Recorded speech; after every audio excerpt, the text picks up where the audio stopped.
여러분 안녕하십니까? 박근혜 대통령의 취임 1주년을 맞아 경제혁신 3개년 계획을 중심으로 실행 방안에 대해서 계획을 발표했습니다. 대통령 직속 통일준비위원회도 발족해 통일을 위한 체계적이고 건설적인 통일의 방향을 모색해 나가야 한다고 발표해 관심을 모으고 있습니다.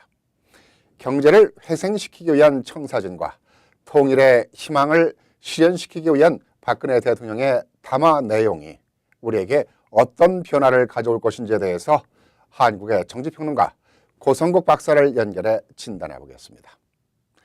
고성국 박사 연결했습니다. 고성국 박사 안녕하십니까? 예, 안녕하십니까? 네. 박근혜 대통령의 취임 1주년을 맞아 경제혁신 3개년 계획에 대해서 발표했어요. 예, 그렇습니다. 지난 2월 25일이 대통령 취임 1주년이 되는 날이었는데요. 통상적으로 취임 1주년이 되면 1주년 기념 행사를 다양하게 하는데, 이번 경우에는 다른 취임 1주년 기념 행사를 일치하지 않고, 대통령이 직접 경제혁신 3개년 계획이라고 하는, 국정 운영의 한 방향을 국민들한테 직접 설명하는 그런 자리를 갖는 것으로 그렇게 정리를 했습니다. 모두 10개항에 걸쳐서 경제혁신 계획을 발표했는데요. 그 중에는 그 대통령이 연초부터 강력하게 추진해오고 있는 공공부문 혁신도 있고요. 또 474라고 하는 식으로 국정운영의 어떤 경제운영의 지표를 제시한 부분이 눈에 띄니다. 474라고 하는 것은요, 4만 달러 시대라고 하는 이제 국민소득 달성 목표를 제시했고, 7은 70% 고용률 달성입니다. 그리고 또 4는 4% 성장 이렇게 돼 있습니다. 그래서 4%대의 성장과 70%의 고용률을 달성해서 4만 달러 시대를 임기 중에 실현하도록 노력하였다. 이렇게 압축적으로 설명할 수가 있겠습니다. 그리고 이 경제혁신 3개년 계획의 또 다른 핵심 이슈로 통일준비위원회 구성이 있습니다. 대통령 직속 기관으로 통일준비위원회를 구성하겠다는 것인데요.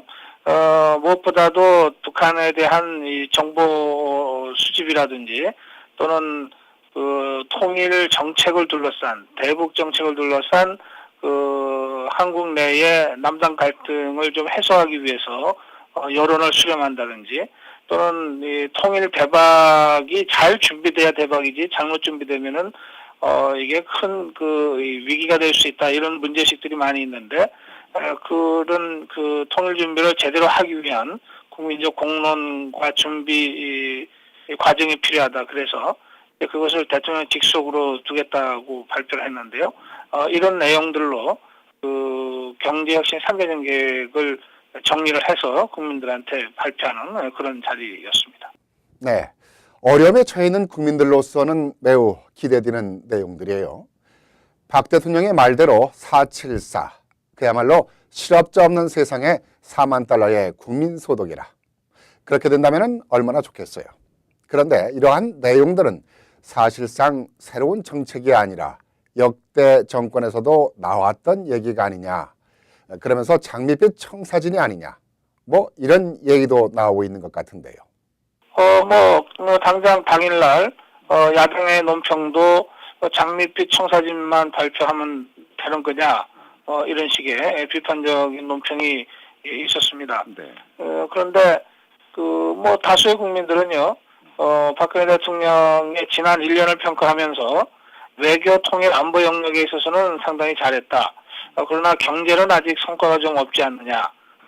그런 입장을 보였는데, 경제나 민생 영역에 있어서 좀 성과가 부진하다라고 하는 국민적 비판과 지적에 대해서 이제 대통령이 나름대로 이제 응답을 한 것이기 때문에요.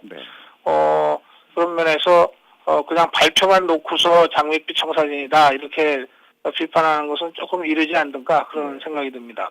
이번에 그 경제혁신 3개년 계획을 준비하는 과정에서 전 부처가 경제혁신과 관련된 그 실행 계획들을 사전에 준비하고 또 논의하고 뭐 그렇게 한 것으로 그렇게 알려졌고요.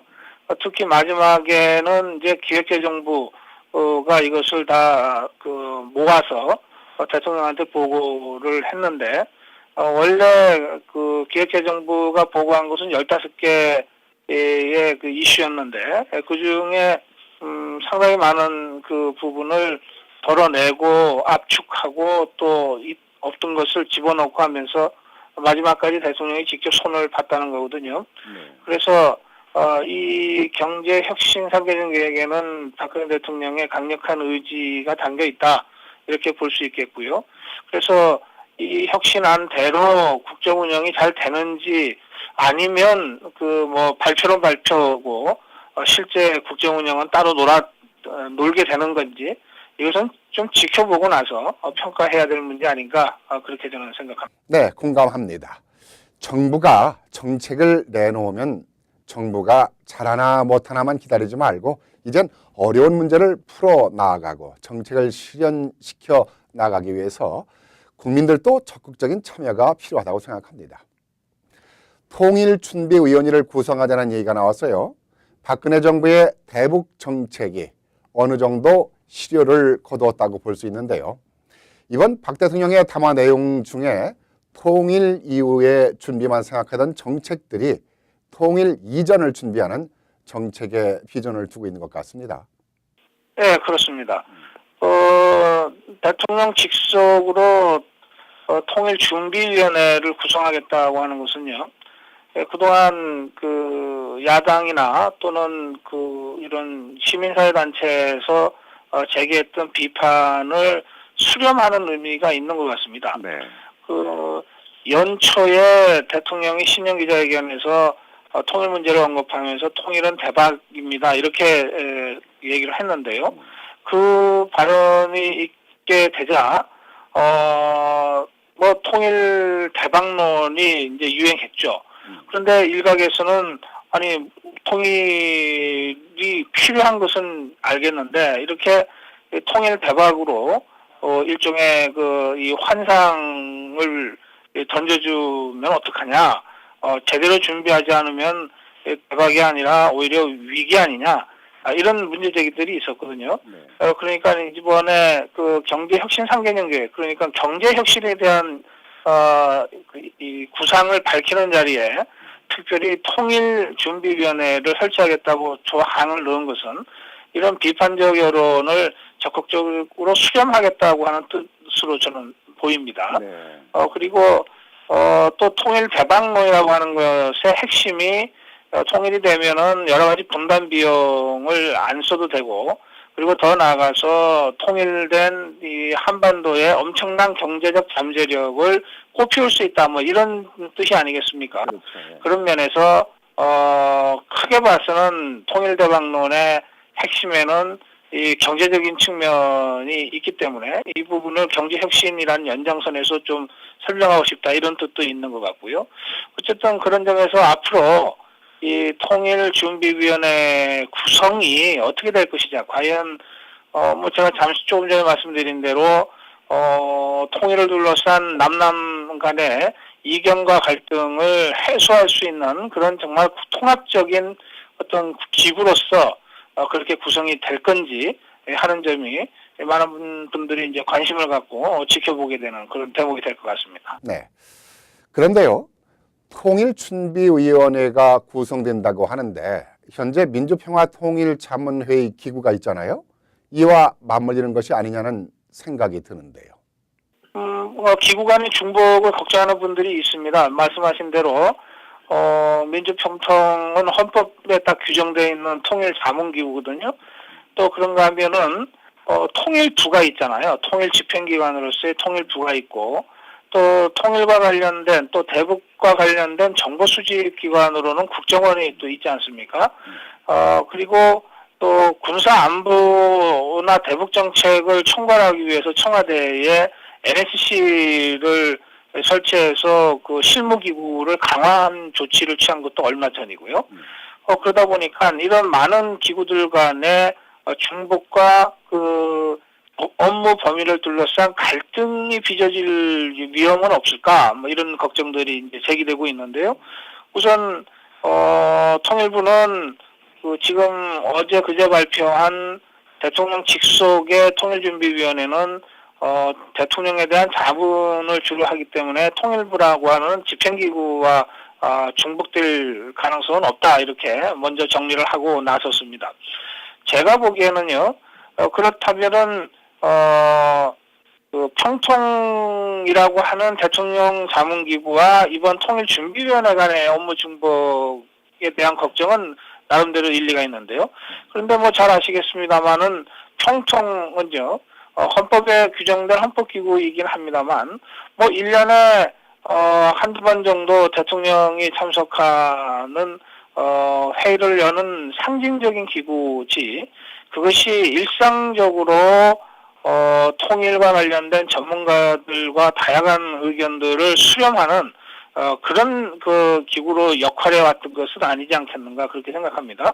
그런 점에서 이번에는 어떻게 구성하는가에 따라 달라지겠습니다만, 실질적으로 통일과 관련된 정보와 다양한 전문가 의견과 또 각계각층의 통일에 대한 생각들을 좀 수렴하고 또 통일 관련 정책들을 발전시켜 나가는 그런 실질적 자문기구로서 역할을 한다면, 헌법기관으로서의 위상을 나름대로 갖고 있는 평통과 대통령 직속의 이 통일준비위원회 간에는 그런 의미에서 좀 실질적인 위상의 차이가 있을 수 있겠다.